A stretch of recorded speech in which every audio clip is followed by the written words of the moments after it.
Oke, Sal, udah muncul Sal. Udah, Pak. Oke, kita sekarang masuk ke yang namanya medan magnet. Medan magnet. Tahu singkatnya adalah B. Oke. Kemarin kan gaya magnet ya, sekarang medan magnet. Nah, sekarang sama kayak tadi. Secara umum, Sal, ada dua cara untuk mencari medan magnet. Yang pertama, kita menggunakan yang namanya hukum Biot-Savart. Nah, yang kedua adalah menggunakan hukum Ampere. Di kelas sama Pak Enjang udah sampai mana? Hukum Ampere udah atau lebih? Baru sampai yang Safard, Pak. Belum Biot-Savart. Oke. Iya. Nah, jadi ini dua cara untuk mencari hukum medan magnet. Kalau Aksal ingat waktu kita belajar medan listrik, kita kan saya juga ngajarin dua cara ya. Dua cara mencari medan listrik. Yang satu cara partisi yang pakai integral, yang kedua cara hukum Gauss. Nah, ini mirip. Biot-Savart itu mirip kayak cara partisi. Kalau hukum Ampere mirip kayak cara hukum Gauss. Biot-Savart berarti kan cara partisi ya. Cara partisi kan berarti kendalanya apa partisi itu? Matematikanya. Jadi yang bikin susah di Biot-Savart adalah matematikanya, bukan fisikanya. Jadi Biot-Savart tuh kendalanya cuma satu, matematikanya susah. Kalau hukum Ampere sama kayak kendalanya hukum Gauss. Hukum Ampere tuh mudah, tapi tidak untuk semua kasus. Hanya untuk kasus-kasus tertentu aja. Oke, sekarang kita coba hukum Biot-Savartnya dulu ya. Hukum Biot-Savart. Kita mulai dengan rumus dasarnya dulu. Rumus dasar. Oke, rumus dasarnya apa? DB sama dengan mu 0 I per... Saya lupa rumus Biot-Savart. Bentar. Google. Rumus dasar Biot-Savart. Mu 0 I per 4. Oh salah. Mu 0. Ya sama sih. Mu 0 I per 4 V DL cross R topi dibagi R kuadrat. Nah ini adalah rumus dasar dari Biot-Savart. Oke. Nanti kalau gitu berarti kalau kita mau cari B-nya, tinggal kita integralkan aja kan.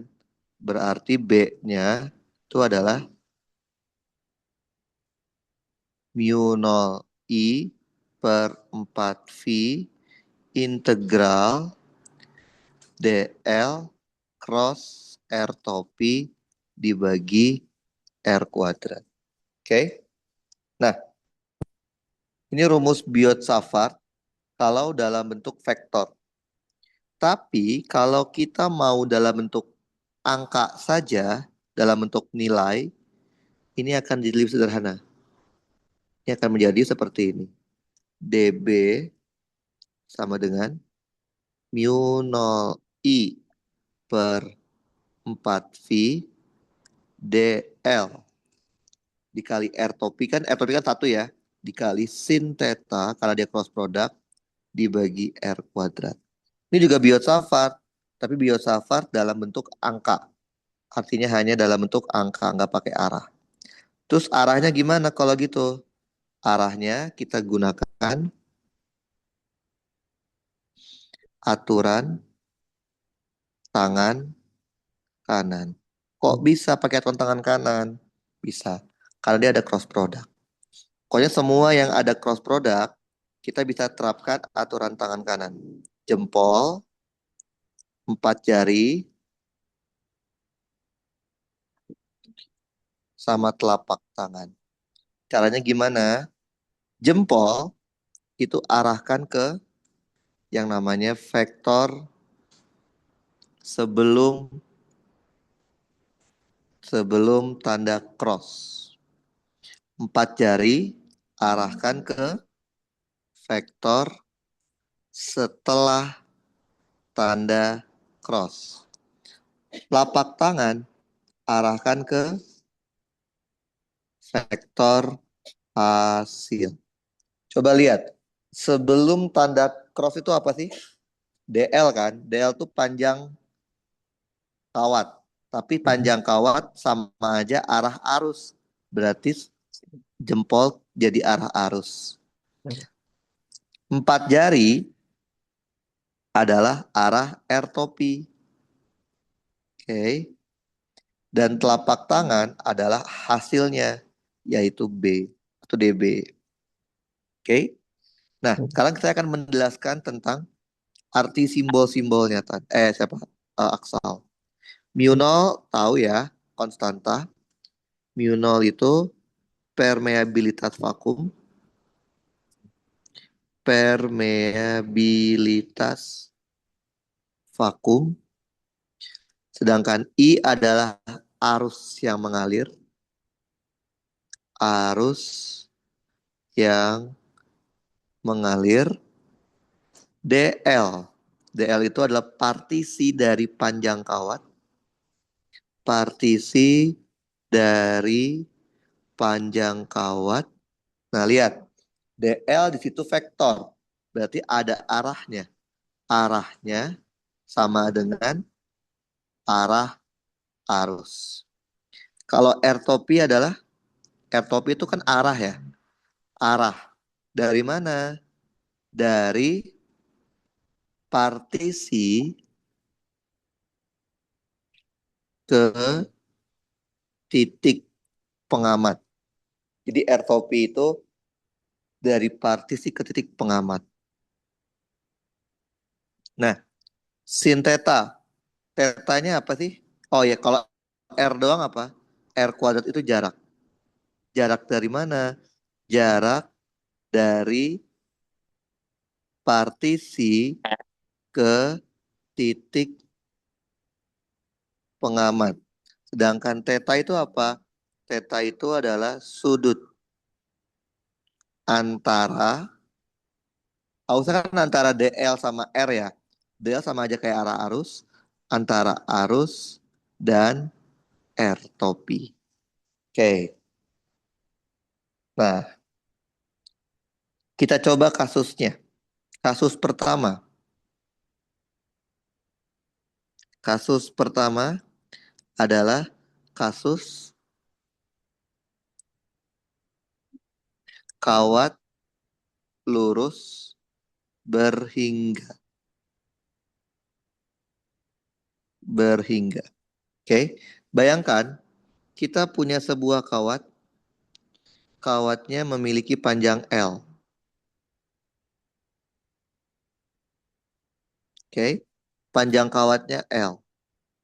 Kawat ini dialirin arus. Ada arusnya. Oke, ini I-nya. Kemudian saya punya titik pengamat letaknya di tengah-tengah kawat. Di sini letaknya nih. Titik P. Titik P sini. Oke. Ini jaraknya adalah A dan ini siku-siku. Oke. Nah, di tengah-tengah berarti apa? Kita taruh 0 di sini. Kita taruh ini berarti L per 2. Yang ini berarti min L per 2. Nah, pertanyaannya adalah tentukan medan magnetnya di titik P. Oke. Gimana caranya? Oke, kita gunakan hukum Biot-Savart. Gunakan hukum Biot Savart. Oke, yang tadi eh rumusnya saya pakai ini ya. Saya pakai yang besarnya aja. DB sama dengan mu 0 I dibagi 4V DL sin theta dibagi R kuadrat. Oke. Nah, biar mudah, saya kasih langkah-langkahnya. Langkah-langkah mengerjakan hukum Biot-Savart. Oke. Langkah pertama, taruh titik nol. Taruh titik nol di titik P pada kawat. Kita udah taruh ya titik nolnya di situ. Oke. Langkah kedua, ambil partisi.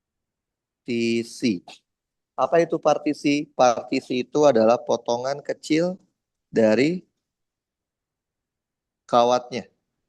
Partisi itu potongan. Nah, terserah mau ngambil di mana aja. Boleh di bagian atas atau bagian bawah. Misalkan saya ambil di bagian atas. Oke, kebayang? Berarti Aksal tahu nggak jarak dari partisi ke titik nol berapa? Nggak tahu kan? Belum, Kita Pak. misalkan aja jaraknya misalkan Y.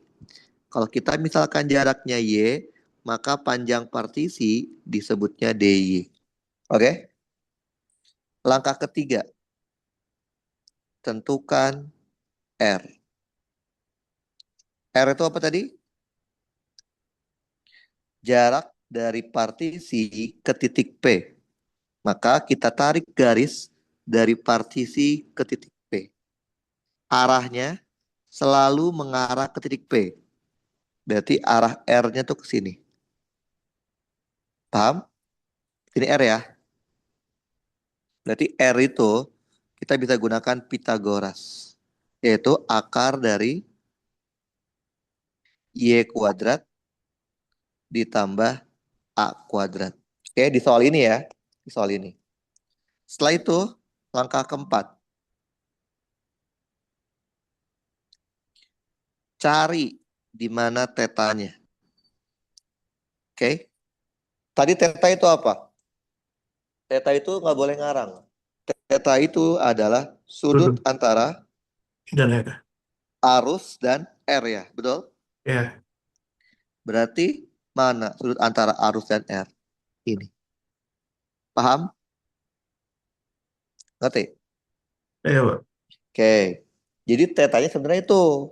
Tapi kalau saya boleh milih, saya nggak mau pakai sudut yang di situ. Boleh nggak? Boleh. Saya ganti aja. Oke. Kalau ini teta, maka ini pasti alfa. Betul nggak? Betul? Iya, Pak. Saya maunya pakai yang ini. Saya maunya pakai beta. Tapi nggak boleh. Rumus aslinya itu adalah teta, bukan beta. Terus gimana dong? Konversi. Jadi kita konversi dari teta ke beta. Konversi dari teta menuju ke beta. Caranya gimana? Lihat, teta ditambah alfa nilainya 180 derajat. Berarti teta itu adalah 180 derajat min alfa. Kalau kita pakai aturan trigonometri, sin theta akan sama kayak sin 180 min alfa. Tidak lain adalah sin alfa. Tapi kita bukan mau pakai alfa kan, kita maunya pakai beta. Apa hubungannya dengan beta?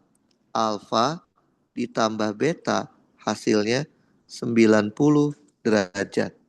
Berarti alfa itu adalah 90 derajat dikurangin beta. Berarti kalau gitu sin alfa sama aja sin 90 min beta. Secara matematik sin 90 min beta sama dengan cos beta. Berarti secara tidak langsung kita boleh bilang sin tetanya itu akan sama kayak cos beta. Paham, Aksal? Ya, Pak. Oke. Nah, kalau sudah, langkah keenam. Langkah keenam adalah eh, tentukan arah DB. Tentukan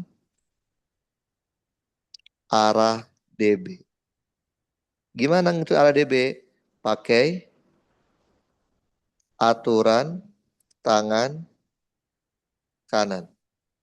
Oke, kalau kita anggap ke kanan itu adalah X, ke atas adalah Y, dan keluar itu adalah Z.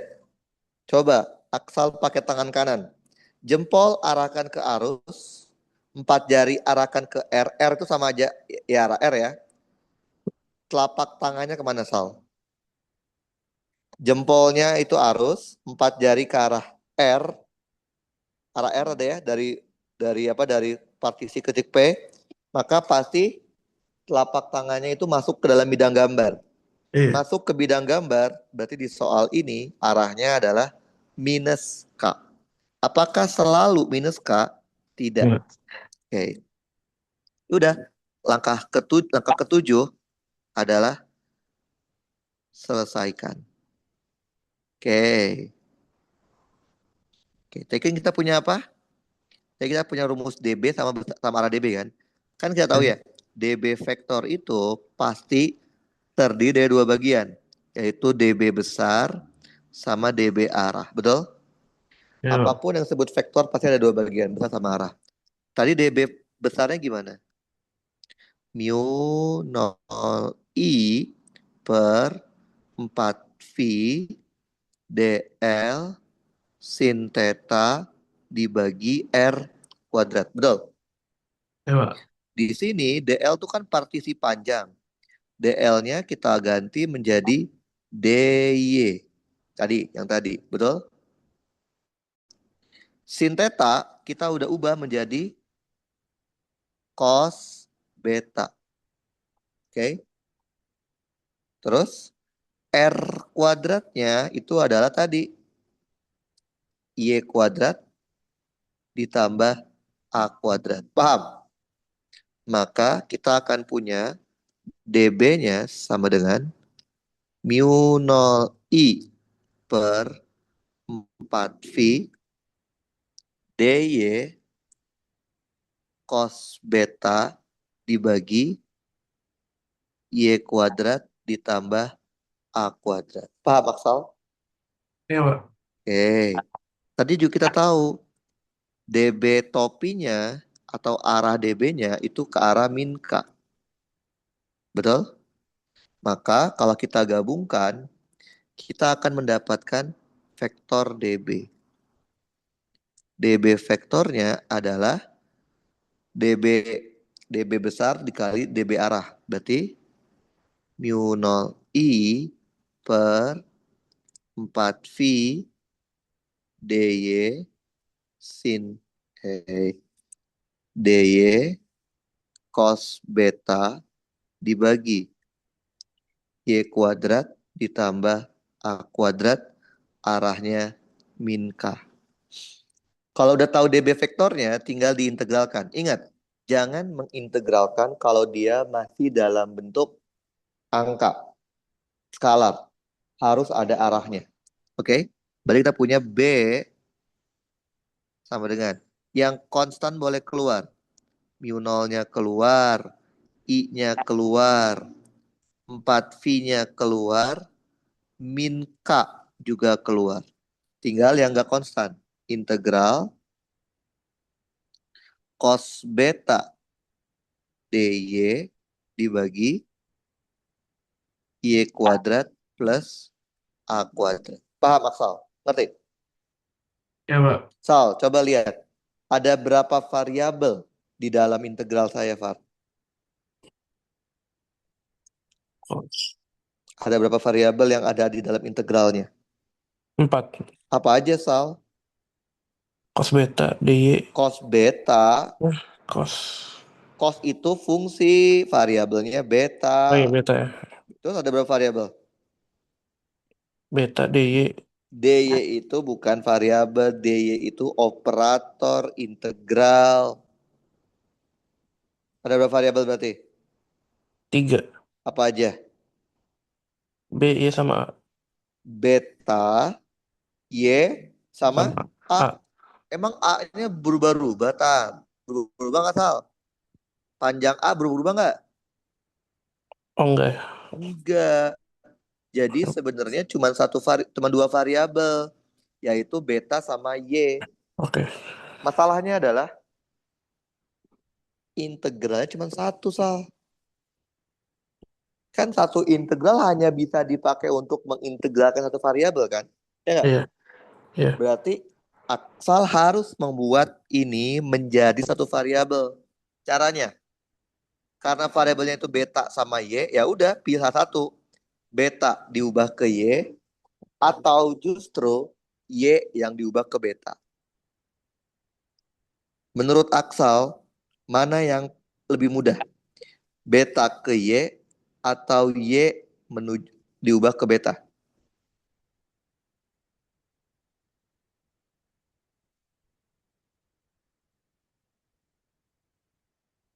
Apa Sal? Kita harus pilih satu. Nggak bisa dua-duanya, Sal. Karena satu integral. Artinya hanya bisa dikerjakan dengan satu variabel. Asal pilih beta yang diubah ke y Beta. atau y diubah ke beta. Salah satunya ada yang mudah. Beta Menurut ke Y. Aksal yang mudah yang mana? Beta ke y. Oke. Jujur aja, Sal. Yang paling mudah itu adalah mengubah y ke beta. Oke.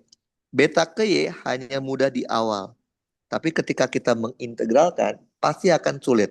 Maka saya akan mengubah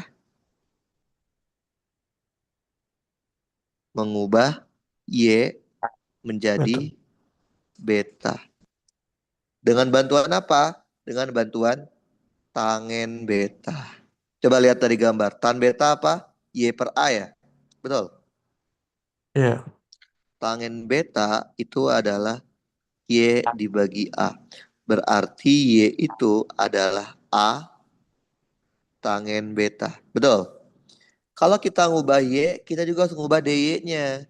Berarti D-nya juga adalah A secant kuadrat beta D beta. Paham, Sal? Iya, Pak. Udah. Selebihnya ini matematik nih, Sal. Udah bukan fisika lagi. Berarti B-nya itu adalah mu 0 I per 4 V. Arahnya min K. Integral cos beta. D-nya diganti. A secant kuadrat beta D beta dibagi Y kuadratnya diganti A kuadrat tangen kuadrat beta plus A kuadrat. Paham, Sal? Ngerti? Iya, Pak. Sekarang kita rapihin, Sal. Ini sebenarnya lebih ke matematika ini, Sal. Lebih ke matematik ini, itu bukan fisika ini sebenarnya. Integral A cosinus beta secant kuadrat beta D beta dibagi A kuadrat tangen kuadrat beta plus satu. Paham, Sal? Paham? Iya, Pak. Kita bisa coret, Sal. A yang ini coret sama A yang ini. Boleh? Iya, Pak. Sal, tangen kuadrat plus satu tuh apa, Sal? Di trigonometri. Tangen kuadrat plus satu itu apa sih? Tahu? Ini adalah sekant kuadrat. Berarti kita juga bisa hilangkan si sekannya. Berarti tinggal apa? Mu 0 I per 4 V. A-nya boleh keluar ya. Integral dari cos beta D beta. Paham? Ya, Pak. Sal, integral cos apa, Sal? Integral cos Apa, apa? Pak? Integral cos. Sin In, X. sin Sin, kan ya? sin, ya. Sama aja kita punya apa ini? Mu 0 I per 4 VA sin beta plus konstanta. Betul. Ya, Pak. Kenapa pakai konstanta? Karena kita belum menentukan batasnya. Nah, kalau kawat panjang berhiga ini batasnya adalah batas panjang. Terus gimana dong? Balikin lagi sin betanya biar batasnya kelihatan. Lihat dari gambar Sal, sin beta itu apa? Kalau digambar Y per R ya, betul? Betul? Iya. Berarti sinnya diganti Y dibagi R. R itu adalah akar dari A kuadrat ditambah Y kuadrat. Kita masukin batas. Sal, kok hilang sih minkanya? Sal, apa itu batas? Tahu nggak? Batas itu adalah posisi ujung-ujung bendanya terhadap titik nol. Posisi ujung-ujung benda terhadap titik nol. Oke. Di mana coba lihat ujung-ujung kawatnya, Sal? Ada di sini dan di sini, betul? Ujung kawat yang di bawah min L per 2, yang di atas L per 2. Batas selalu dari yang kecil ke yang besar. Berarti dari min L per 2 sampai L per 2. Maka kita punya apa? B-nya sama dengan mu 0 I per 4 VA kurung buka L per 2 dibagi akar A kuadrat ditambah L kuadrat per 4 dikurang min L per 2 dibagi akar dari A kuadrat ditambah L kuadrat per 4. Paham nggak, Sal?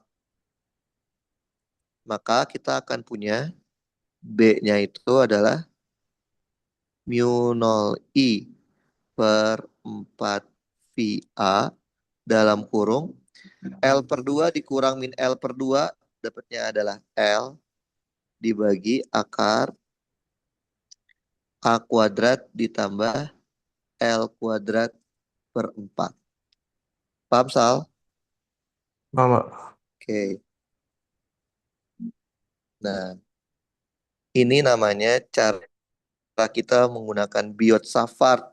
Susah kan, Sal? Susah. Tapi sebenarnya ini bisa pakai rumus umumnya untuk kawat lurus. Rumus umumnya untuk kawat lurus berhingga.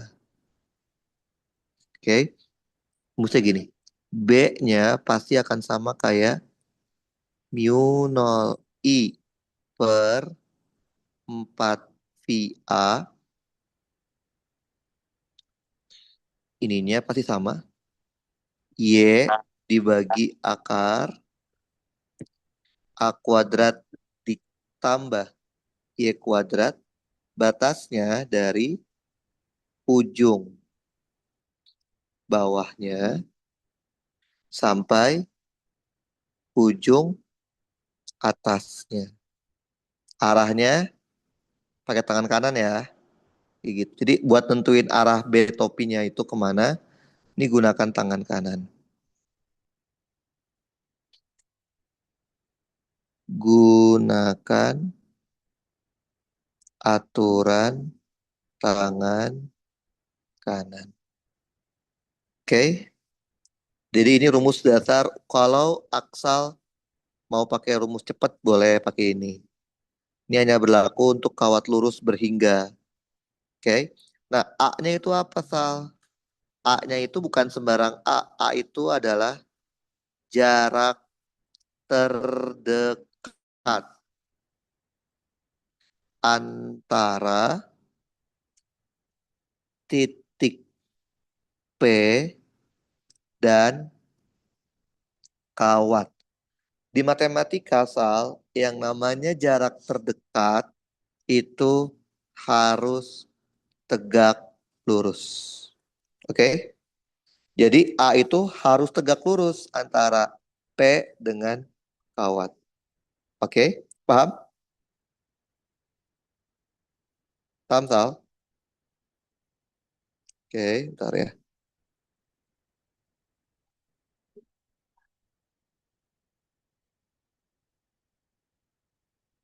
Oke. Nah, itu kasus pertama, Sal. Kasus kedua, bagaimana kalau kasusnya pada kasus kawat lurus semi tahingga? Semi tahingga itu artinya apa? Di salah satu ujungnya dia berhingga, tapi di ujung satunya lagi dia tahingga.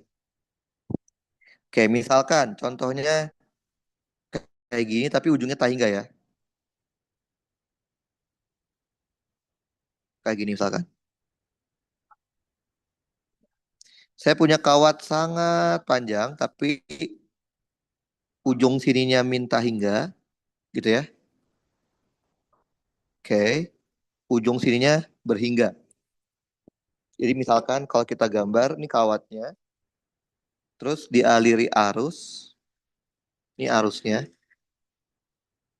Oke, pengamatnya atau gini deh, pengamatnya letaknya di sini. Pengamatnya letaknya di sini. Oke, titik P. Ini jarak terdekatnya A, siku-siku, ini nol di sini. Ini dia berhingga, ini min B, tapi ujung atasnya tahingga. Oke, ini namanya kawat semi tahingga. Oke, secara langkah dia sama. Langkah pertama apa tadi? Tentukan titik nol, sudah. Langkah kedua, ambil partisi, udah. Oke, kita nggak tahu kan jaraknya berapa. Misal kita anggap jaraknya Y, maka ini sebutnya DY. Setelah itu apa? Tentukan R. R itu apa? Dari partisi ke titik P. Oke. R selalu mengarah ke titik P. Berarti tetanya adalah ini. Tapi saya nggak mau jadi teta, saya maunya beta. Maka ini adalah alfa dan ini adalah beta. Jadi langkahnya sama persis ya. Sampai dapat nanti persamaan yang ini. Jadi langkahnya sama persis ya, Aksal. Persis banget langkahnya sampai sini. Nah, sampai sini ntar. Jadi langkah DB langkahnya sama persis. Langkahnya sama persis sampai nanti kita ketemu langkah yang ini. Mana ya? Nah, ini. Nah, sampai nanti kita ketemu langkah ini. Copy, paste. Paste. Ini. Oke? Nah, sampai kita ketemu langkah ini sama persis. Ini B-nya kan. Nah, kalau kita teruskan, kita akan membalikan dia ke batas panjang. Kalau kita pakai batas panjang, maka kita akan mendapatkan batasnya infinite, batas atasnya. Maka untuk kasus seperti ini, kasus semita hingga, saran saya gunakanlah batasnya batas beta. Di mana batasnya itu adalah ini. Yang paling kecil ini adalah beta satunya dan batas atasnya adalah ini. Nah, ini adalah beta 2. Jadi ntar setelah dapat ini jangan diubah lagi. Biarin aja batasnya batas beta. Beta satu sama beta 2.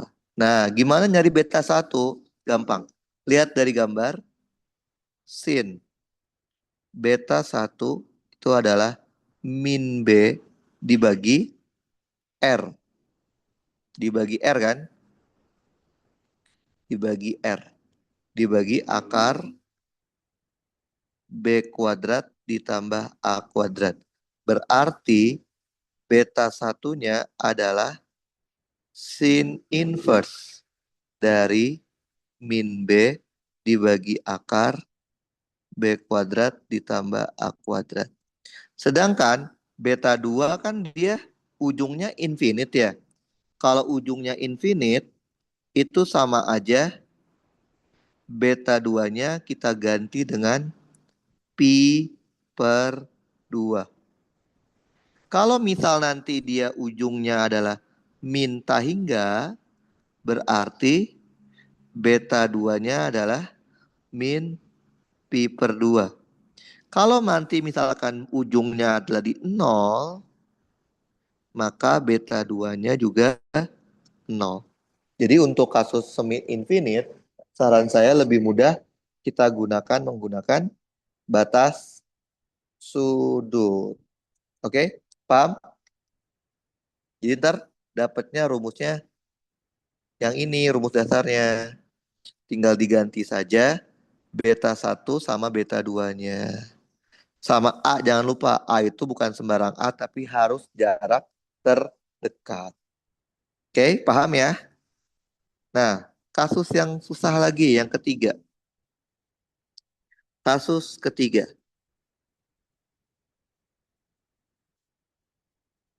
yaitu kawat melingkar. Oke. Kalau tadi itu kan kawatnya lurus ya. Bisa kawat lurus tahingga, semi tahingga, atau berhingga.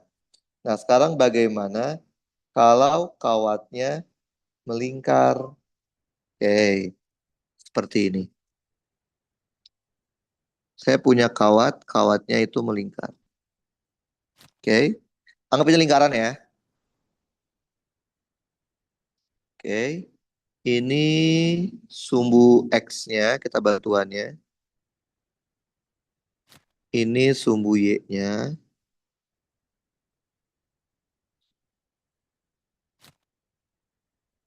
Oke, ini sumbu Z-nya.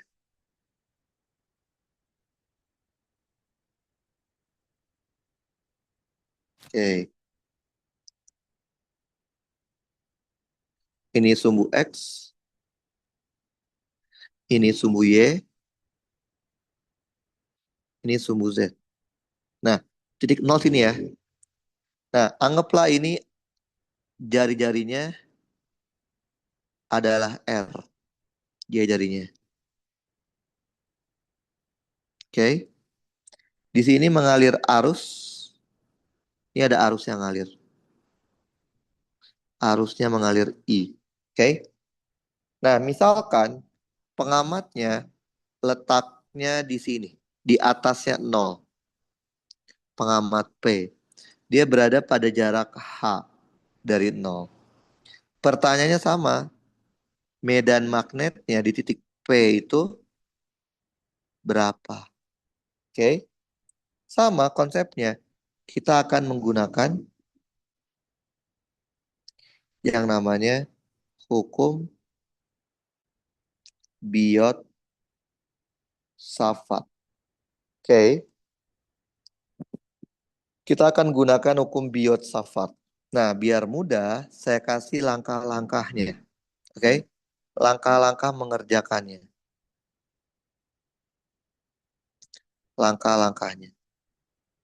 Langkah pertama, kan kalau tadi tentukan titik nol di mana ya? Kalau kawat melingkar kan udah pasti titik nol itu di pusatnya. Oke? Langkah kedua juga tadi apa? Langkah kedua itu ambil partisi bukan sih? Nah kita dari ambil partisi berarti mulainya. Dari ambil partisi. Ambil potongan dari kawat, terserah di mana aja, asal di kawatnya. Misal kawatnya saya ambil partisi segini. Nah, ini ya. Ini partisi saya nih. Karena partisinya melengkung, ini disebutnya DS. Oke. Kita lihat terhadap sudutnya ya. Oke. Terhadap sininya. Nah,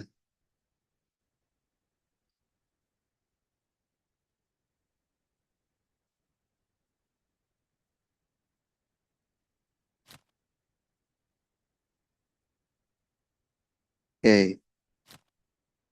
Oke. Ini kita misalkan sudutnya adalah jangan theta ya, sudut kan theta itu udah spesifik. Tet alfa d alfa. Ini sudutnya d alfa. Oke. Nah, ds itu kan panjang busur. Ini jari-jarinya R kan, R besar. Panjang busur itu adalah jari-jari dikali sudut. Oke. Setelah ambil partisi apa tadi langkah selanjutnya? Tentukan R. Oke. Sama, langkah kedua adalah tentukan R. Tadi R itu apa? Jarak dari partisi ke titik P. Tarik garis dari partisi ke titik P. Oke. Maka arahnya selalu mengarah ke titik P. Oke. Ini adalah R-nya. Ini siku-siku ya. Berarti R-nya itu sama aja, R-nya itu adalah akar dari H kuadrat ditambah R kuadrat. Oke, setelah itu apa? Langkah selanjutnya, cari theta. Oke, tetanya mana sih tetanya? Theta itu kalau di sini, tetanya sudah pasti 90 derajat. Tahu dari mana? Theta itu antara R dan arus. Arusnya kan ke sini kan, di titik sini. Ini arusnya ke sini. Nah, ini I-nya nih. Berarti sebenarnya tetanya itu adalah yang ini. Ini tetanya nih. Oke. Pasti 90 derajat. Nah, karena tetanya udah 90 derajat, berarti kita nggak perlu konversi dari teta ke beta ya. Karena kalau di kawat melingkar, tetanya sudah pasti 90 derajat. Tinggal tentukan arah DB. Oke. Langkah keempat, tentukan arah dari DB. Coba kita pakai tangan kanan. Kalau I-nya ke situ, R-nya ke situ, maka dengan menggunakan aturan tangan kanan, arah DB-nya akan ke arah sini. Ini arah DB-nya. Dia akan siku-siku dengan R. Lihat, DB kita miring kan? Kalau miring harus diapain? Harus diurai. Maka akan ada DB yang ke arah sini dan akan ada DB yang ke arah sini. Oke? Nah, kalau ngurai itu butuh sudut kan? Sudutnya apa nih? Nah, kita udah pakai theta, udah pakai alfa. Jangan yang lain. Kita pakai aja misalkan apa ya? Kita pakai misalkan gamma deh. Kalau di sini gamma sudutnya. Kalau di sini misalkan gamma, maka gamanya pasti di sini. Oke? Berarti yang ini arahnya ke kanan sama ke atas. Kanan atas. Gitu ya. Jadi di sini arahnya ada ke kanan dan ke atas. Ke kanan tuh berarti cos gamma I, cos gamma I plus sin gamma J. Oke? Setelah itu apa? Selesaikan. Oke? Langkah ketujuh, jadi sini dia cuma langkah kelima aja ya. Selesaikan. Ini DB-nya ya, DB topinya. Selesaikan. Oke. Tadi kita tahu apa? DB itu gabungan dari DB dan DB topi. Oke. DB besarnya itu adalah mu 0 I per 4V DL sin theta dibagi R kuadrat. Berarti mu 0 I per 4V DL-nya menjadi DS sin theta sin 91 dibagi R-nya tadi berapa? A kuadrat ditambah R kuadrat. Oke, bentar ya. Nah, DS-nya kita ganti. Berarti kita punya apa? DB-nya menjadi mu 0 I. DS-nya kita ganti. R D alfa. R D alfa dibagi H kuadrat ditambah R kuadrat. Oke, ini baru DB-nya. Sekarang DB topinya. Tadi apa DB topinya? Cos gamma I ditambah sin gamma J. Coba lihat cos gamma apa? Cos gamma adalah H per R. Berarti cos gamma adalah H dibagi akar H kuadrat ditambah R kuadrat. Sin gamma. R per R kecil. R dibagi akar H kuadrat ditambah R kuadrat. Oke. Kalau sudah kita satuin. Jadi ingat, kita baru boleh integralkan kalau sudah apa? Kalau sudah dijadiin vektor. Berarti kita punya DB vektor itu adalah mu 0 I dibagi 4V-nya hilang. 4V R D alfa dibagi H kuadrat ditambah R kuadrat dikali arahnya. H dibagi akar H kuadrat ditambah R kuadrat. Arahnya I ditambah R dibagi akar H kuadrat ditambah R kuadrat. Arahnya J. Sehingga kita punya mu 0 I per 4V R dikali H D alfa dibagi H kuadrat ditambah R kuadrat pangkat 3 per 2 I ditambah R kuadrat D alfa dibagi H kuadrat ditambah R kuadrat. pangkat 3/2 arahnya J. Oke. Nah, ya udah tinggal diintegralkan. Berarti B sama dengan mu 0 I per 4V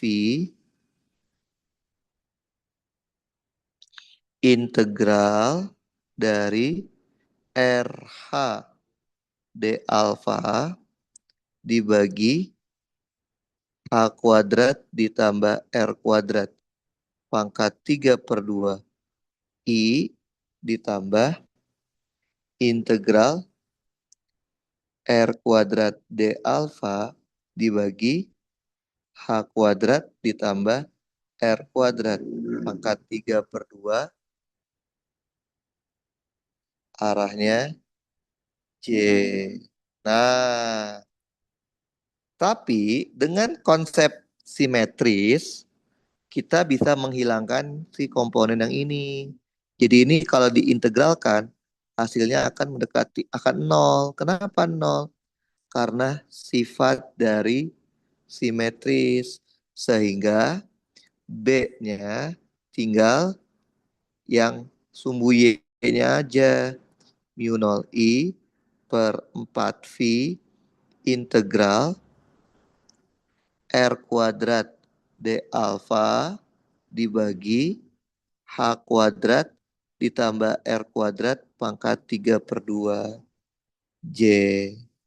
Nah, yang namanya integral harus menggunakan batas. Batas di sini apa? Batas itu adalah ujung-ujungnya. Karena ini batasnya D alfa, berarti batas alfa. Alfa kan sudut ya? Ini alfa ini. Berarti dari berapa? Dari alfanya 0 sampai satu putaran penuh sampai 2V. Berarti batasnya adalah dari 0 sampai 2V. Maka kalau dikerjakan jadinya gini. B yang konstan boleh keluar. R kuadrat keluar. H kuadrat plus R kuadrat pangkat 3/2 juga keluar. J juga keluar, tinggal integral D alfa. Oke. Integral dari D alfa itu kan alfa. Kan sama aja mu 0 I R kuadrat dibagi 4V H kuadrat ditambah R kuadrat pangkat 3/2 J dalam kurung 2V dikurang 0. Kita bisa hilangkan 2V-nya. Maka kita akan punya B-nya untuk kasus kawat lurus panjang kawat lurus melingkar itu adalah mu 0 I R kuadrat dibagi 2 dalam kurung H kuadrat ditambah R kuadrat pangkat 3/2 J satuannya Tesla. Secara umum, kalau misalkan Aksal mau pakai rumus jadi, untuk kawat melingkar, bisa nggak? Bisa. Ini rumus umumnya nih. Rumus umumnya. Oke. B sama dengan mu 0 I R kuadrat dibagi 2 H kuadrat ditambah R kuadrat pangkat 3/2. Arah B-nya tergantung tangan kanan. Nah, di sini ada kita tambahkan 1/N. N itu apa? Jumlah lilitan atau jumlah kumparannya. Misalkan dia cuma setengah lingkaran, berarti N-nya setengah. Nggak bisa yang ini nggak bisa yang kalau yang ini nggak bisa. Nah, belum. Oke. Ini rumus umumnya nih untuk satu putaran penuh ya. Nah, sekarang kasus khusus.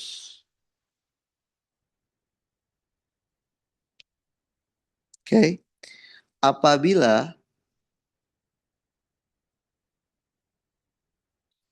titik pengamat berada tepat di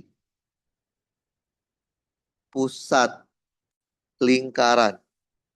Lihat, kalau titik pengamatnya itu ada di tepat pusat lingkaran, dengan kata lain, kita memasukkan nilai H-nya 0.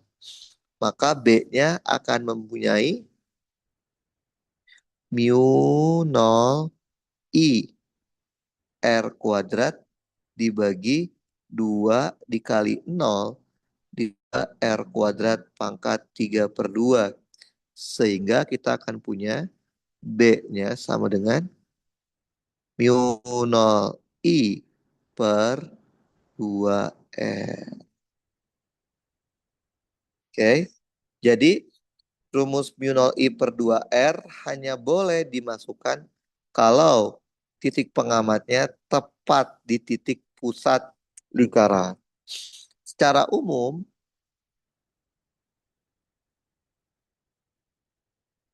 dapat dituliskan seperti gimana ya? Ntar. Jadi gini, cara umum untuk titik pengamat di pusat lingkaran dapat dituliskan menjadi B-nya sama dengan hmm, N ya, ada N-nya ya. N mu 0 I per 2R.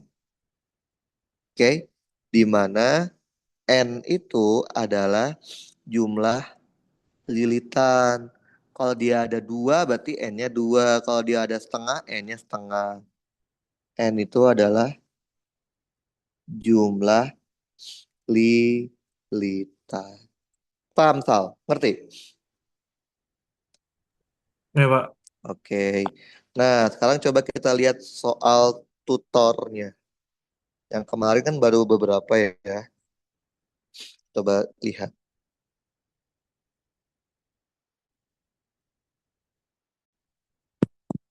Nah, sekarang kita bisa mengerjakan soal 8.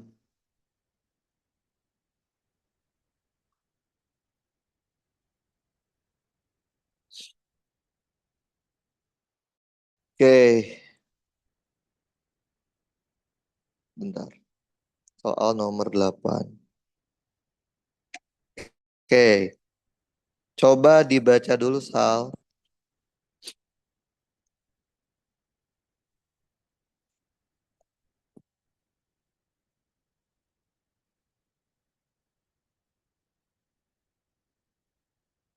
Udah dibaca?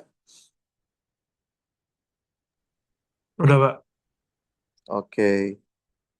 Jadi, di sini ada kawat. Masalahnya kawatnya itu bentuknya nggak lurus, nggak melingkar ya, tapi gabungan antara lurus dan melingkar, betul?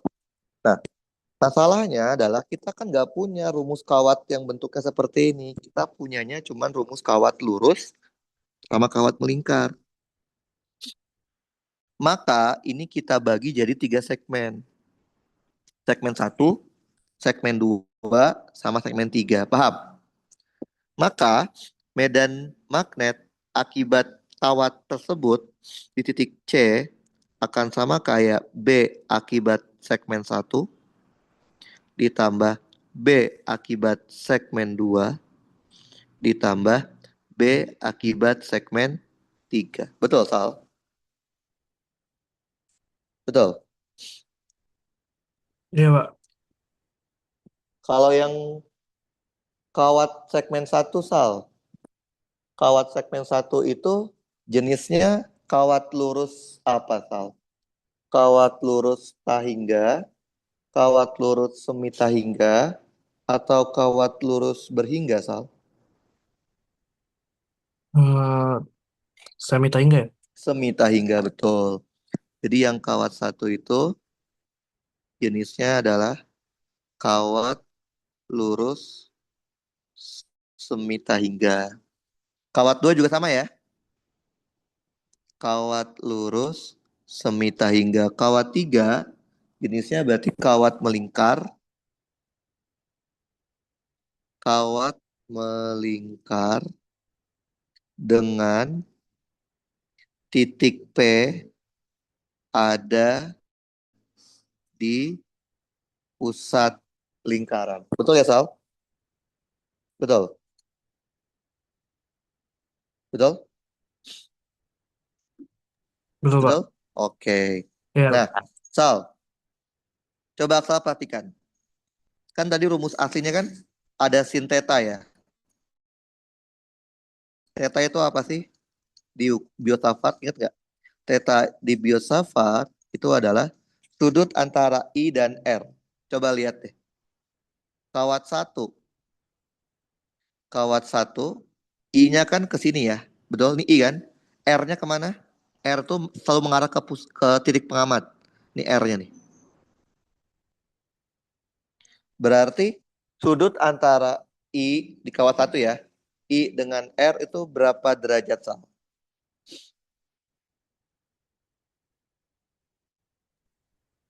Berapa derajat sudut antara I sama R-nya? Di segmen satu. I ke R. Nih, lihat. Lihat yang ini. Nih, I sama R-nya tuh. I-nya Dua ke ke saya, situ. Iya, berapa derajat tuh? 180. Nol. Dan Kan 0. searah. Oh iya. Kalau nol, tadi kan operator pakainya sin kan? Iya, ya, Pak. Sin kan? Hmm. Tadi pakainya sin kan? Sin Iya. theta kan? Berapa sin nol? 0. Berapa sin nol? 0. Nol. Berarti kawat satu itu nol karena sudutnya nol derajat. Coba lihat kawat dua. I-nya kan ke sana. R-nya kan selalu ke arah titik pengamat kan?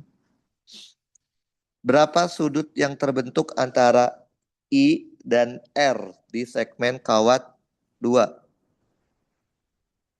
Hmm. 180 Iya, 180. derajat.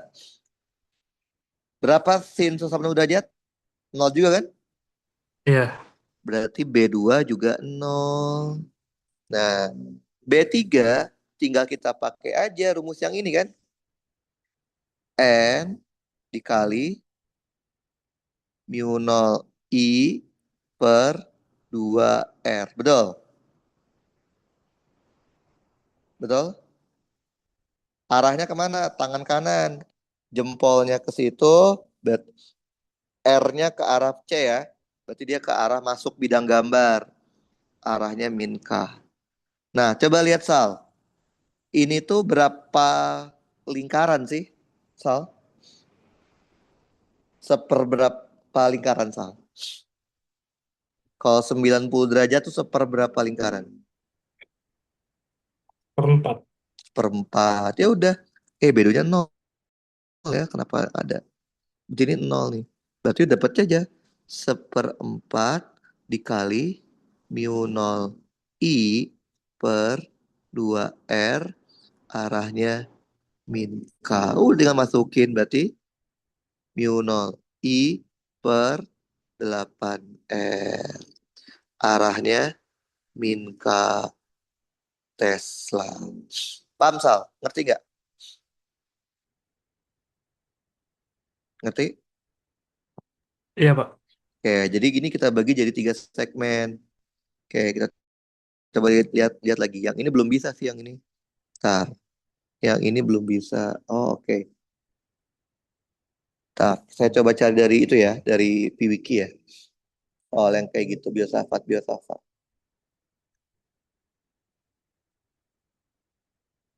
Bentar ya.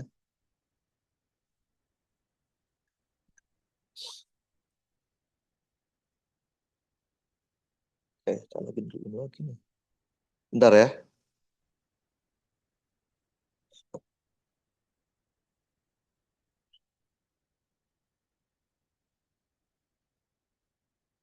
Saya cari dulu soalnya.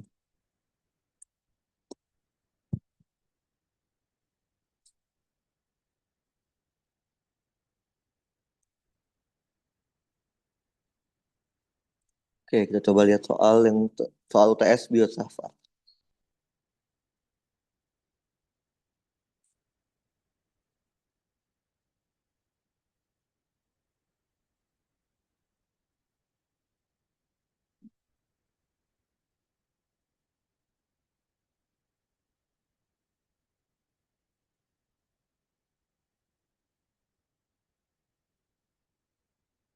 Bentar ya.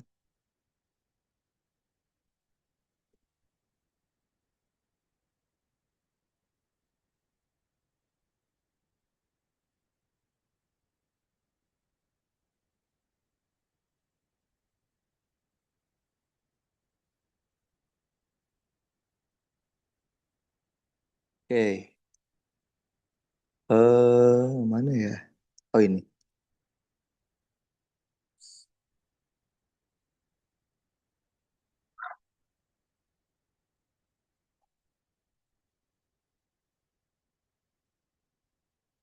Bentar, saya pindah dulu ke iPad.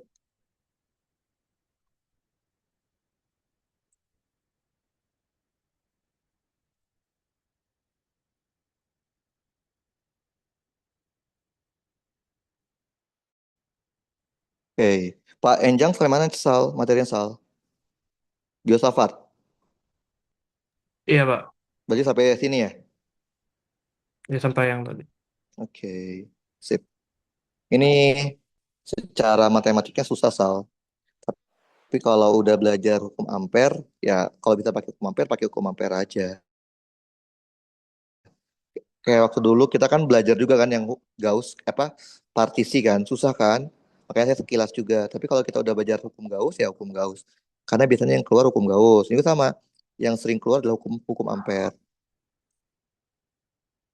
Oke, coba Sal baca dulu Sal. Ini ada kawat dari A ke B, B ke C, C ke D, D ke E. Ini ada arusnya ya. Ada arusnya. Oke, kebayang? Baca dulu Sal ya. Baca dulu, 1 menit. Sal, saya mau minum dulu.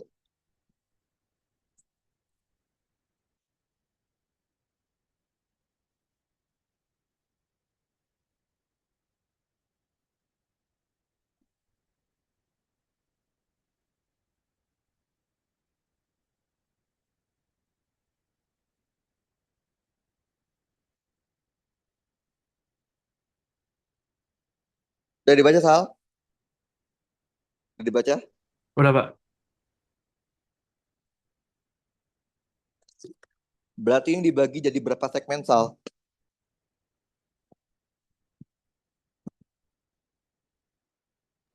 3 lagi, Hmm? Pak. 4 ya? 4 Sama dong, DE. 4. Iya. Yo. Berarti ada segmen AB, segmen BC, segmen CD, dan segmen DE. Gitu ya? Coba identifikasi Sal. AB itu jenisnya apa? Kawat lurus berhingga, kawat lurus semita hingga, kawat lurus sahingga, atau kawat melingkar. Yang A saya mintain nggak? Yang AB, Iya, AB. kenapa semita hingga? Karena ujung kirinya apa? Oh Ini iya. apa? Jadi Tetap ya. kawat lurus berhingga. Tapi nggak Berarti ya. Mm. Oke, oke. kawat lurus berhingga. Kalau yang BC, BC melingkar. kawat melingkar, pengamatnya di pusat ya. Iya. Kawat melingkar, pengamatnya di pusat lingkaran. Di pusat lingkaran. Kalau CD CD lurus. kawat Atau lurus kawat ya. berhingga atau tahingga? Bagi nggak? Semi tahingga. Kawat lurus berhingga. Kawat lurus berhingga. DE, DE. Eh, Logos pagi enggak? Sama. Paham kan? Ya, Berarti medan magnet di titik P adalah gabungan dari B akibat segmen AB ditambah B akibat segmen BC ditambah B akibat segmen CD ditambah B akibat segmen DE. Paham? iya Pak. Nomor A itu berarti kita menurunkan ya. Betul ya? Ya kan? Iya Ya, Pak. kita tinggal pakai cara yang saya kasih tahu aja. Yang tadi udah ada langkah-langkahnya kan salah ya, betul? Tuh, Oke, bentar ya, soal saya ngecas dulu. Ini habis kayaknya. Sini. Bentar, apa? Baterainya.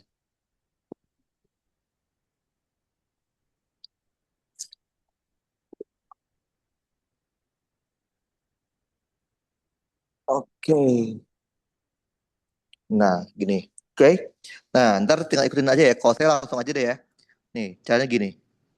Pakai cara cepat aja. B, A, B. Kan A, B tuh kayak gini ya, Sal. Betul. Ini A, B kan?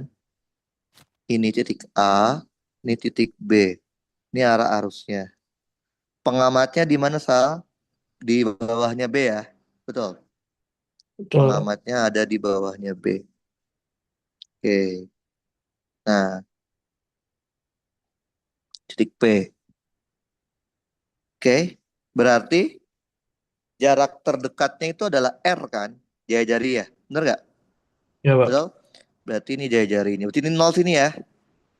Kalau ini 0, maka A adalah min 4 cm kan? Min Hmm. 4 meter. Betul nggak? Betul? Iya. Nah, saya langsung pakai rumus jadi aja yang udah saya turunin mana tadi. Mana ya? Di atas ya tadi ya. Nah, tadi mana mau saya kotakin? Nah, ini nih. Udah, tinggal masukin ini aja berarti. Oke, copy. Tapi tak kalau di ujian, kalau suruh turun berarti diturunin salah ya. Jadi kita harus tahu konteksnya. Kalau dia minta turunkan, ya turunkan. Oke, berarti kita tahu ujung bawahnya adalah min 4, betul? Betul Pak. Ujung atasnya 0, dan A-nya itu adalah R. Betul? Iya Pak. Tinggal masukin kan? Oh, arahnya kemana arahnya? Tangan kanan, Sal. Kalau kita anggap ini X, ini Y, dan ini Z, berarti arahnya kemana? Masuk bidang gambar ya. Iya. Berarti min K ya. Enggak. Min K. Oke, berarti tinggal masukin, Sal. B,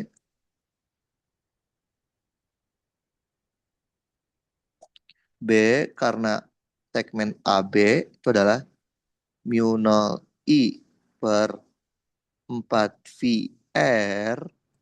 Tinggal masukin, Sal. Masukin 0. Berarti 0 dikurang min 4 dibagi akar R kuadrat ditambah 16. Paham, Sal? Iya Pak. Oke. Nah, nanti hitung juga BBC sekarang. BBC. B akibat segmen BC. Berarti kita tinggal pakai yang ini ya. Betul ya, Sal ya? Oke. Kita copy yang ini. Paste. Oke. Sal, ini berapa lingkaran, Sal? Setengah ya, Sal ya? Betul. Iya Pak. Berarti N-nya setengah ya. Berarti N-nya adalah setengah mu 0 I per 2R ke arah mana? Tangan kanan. Masuk juga ya. Min K. Hmm. Oke, berarti sama dengan mu 0 I per 4R arahnya min K. Oke, BBC sudah. Terus BCD. Oke, berarti BCD sama kayak yang ini ya, Sal. Tinggal masukin batasnya aja. Oke. Nah,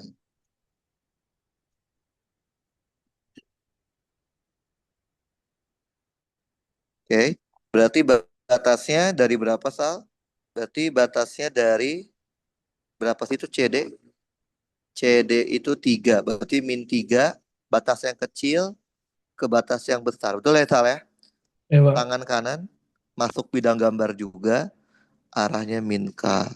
Maka jadi ntar mu 0 I per 4 VR 0 dikurang min 3 dibagi akar R kuadrat ditambah 9. Oke. Terus tinggal hitung juga B, D, E. Sama pakai yang ini juga ya rumusnya. Cuman diganti batasnya aja.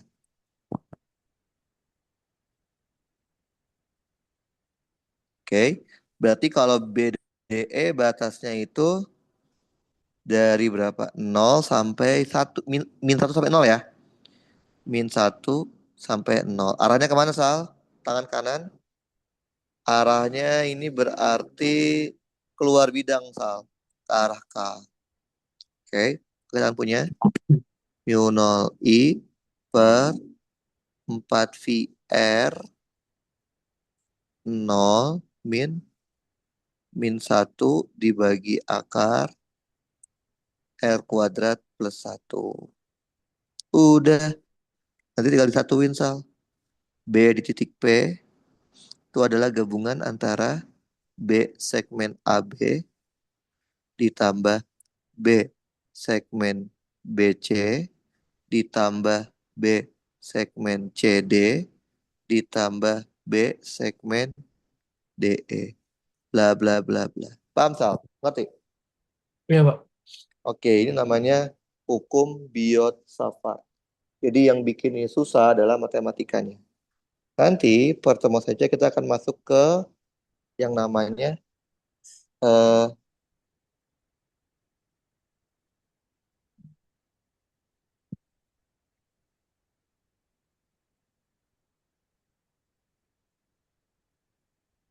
bentar ya. Oke. Nah,